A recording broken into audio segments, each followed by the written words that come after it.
Bonjour à tous et à toutes. Aujourd'hui dans cette vidéo, je vais vous parler des messages spirituels, cette fois-ci dans le film Star Wars. Alors, pour ceux qui ont vu la postlogie et la trilogie de Star Wars, et même les nouveaux, vous avez dû remarquer qu'il y a beaucoup de messages spirituels dans, dans cette saga. Et je vais vous en parler brièvement euh, des différents noms qu'on parle dans ces épisodes-là. Et qu'est-ce que représentent par exemple les Jedi, les Sith, etc. Et vous allez voir que en écoutant cette vidéo, vous allez avoir une meilleure vision des choses dans, dans tout ce qui est spirituel et les messages que certains films nous montrent sous nos yeux sans que les gens ne s'en aperçoivent. Alors, je vais commencer par la force. Donc, dans Star Wars, on entend parler de la force la première fois dans la guerre des étoiles, ou Un Nouvel Espoir, parce que ça a été modifié. Donc, c'est considéré comme le premier Star Wars qui est sorti en cinéma, bien que ce soit l'épisode 4. Et donc, il y a un passage auquel Obi-Wan dit à Luke que la force, euh, c'est une sorte de fluide, donc une énergie qui nous entoure et qui nous pénètre et qui donne aux Jedi leur pouvoir, donc les pouvoirs surnaturels.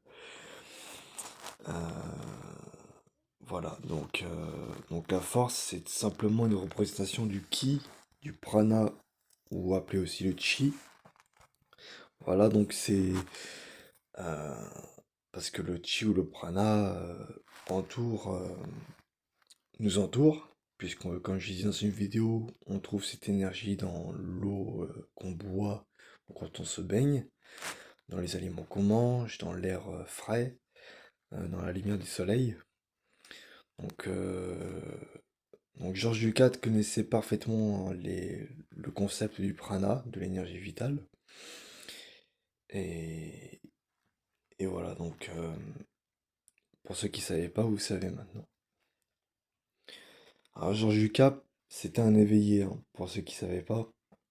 C'est pas c'était, c'est un éveillé. Il connaissait parfaitement les connaissances. Enfin, il connaissait parfaitement les énergies euh, et toutes les choses spirituelles avec tout ce que cela englobe, hein. Donc deuxième chose à dire, les Jedi représentent les êtres éveillés de haut niveau qui sont censés ramener l'ordre et la paix. Voilà, parce que quand on est éveillé, un éveillé de haut niveau, donc c'est-à-dire quand on a ouvert le troisième œil et qu'on a éveillé son chakra couronne, comme vous en doutez, on n'utilise plus à mauvais escient ces CD pour dominer les autres. On devient quelqu'un de humble, d'accompli, et on est beaucoup plus ouvert dans l'amour, la compassion, le service désintéressé pour les autres. Donc voilà, c'est ça que représentent les Jedi. Voilà.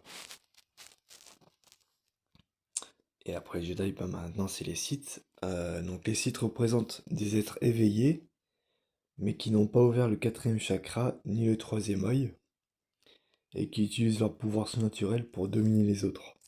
Voilà. Parce que dans la série, pour ceux qui ont vu Star Wars, vous avez remarqué que les Sith utilisent leur CD, donc des éclairs de force ou faire bouger les objets, etc., pour nuire aux gens, pour les dominer, pour leur faire du mal. Voilà. Euh, on voit ce que représentent les Sith.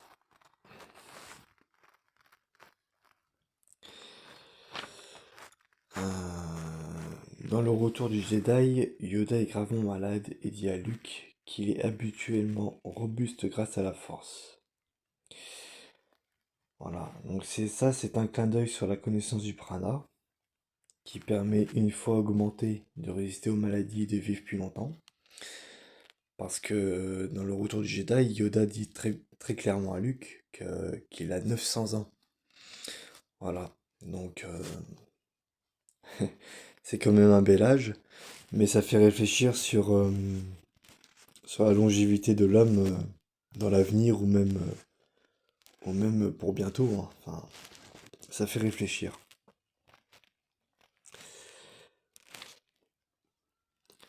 5. Ramener l'équilibre dans la force et la représentation de l'équilibre du yin et du yang, Ida et Pingala. Donc dans Star Wars, on parle de Anakin qui est censé ramener l'équilibre dans la force. Donc on dit que c'est l'élu qui est censé détruire les Sith et ramener l'équilibre dans la force. Donc ramener l'équilibre dans la force, c'est une façon de dire que bah si on si on si on n'est pas trop dans l'extrême, donc Ida et Pingala yin yang, et qu'on active le Shoshana, euh, bah, quelque part il y a une certaine harmonie dans le cosmos, dans l'univers, dans le monde. Parce qu'il faut pas oublier qu'on est tous interconnectés. Voilà, quand on vit un éveil spirituel, on est connecté à tout. Les humains, les animaux, la nature, l'univers. Donc on fait partie d'un tout. Faut pas oublier cette notion-là. C'est ce qu'on appelle l'unité, hein. Voilà. Ensuite, les droïdes de combat et les Jedi représentent le combat entre le spirituel et le matériel. Donc, euh,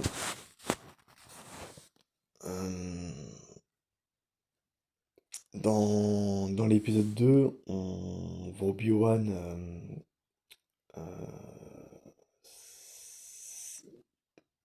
discuter avec un extraterrestre. Et l'extraterrestre lui dit que un des membres du Conseil des Jedi euh, a commandé une armée de clones pour, soi-disant, de, pour le bien des Jedi et pour qu'ils puissent, et de la République aussi, pour qu'ils puissent affronter le mal. Et, euh, et on apprend dans l'épisode 3 que tout ça n'était qu'un complot visant à exterminer les Jedi grâce à ces clones. Donc, comme vous savez, les clones et les droïdes, ça représente la technologie, qui est l'antithèse du spirituel. Donc, voilà, ça représente le combat des deux opposés, qui, euh, qui montrera à la fin de la série que c'est le spirituel qui emporte sur le matériel. Voilà.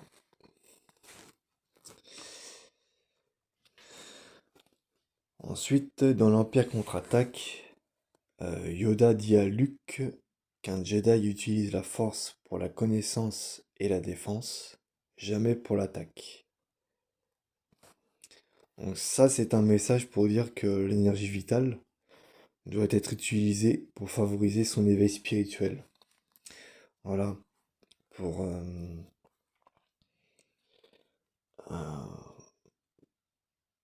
pas pour dominer, mais pour augmenter ses connaissances, etc. Parce que je rappelle que l'éveil spirituel, c'est un état de conscience qui ouvre l'individu à la connaissance spirituelle.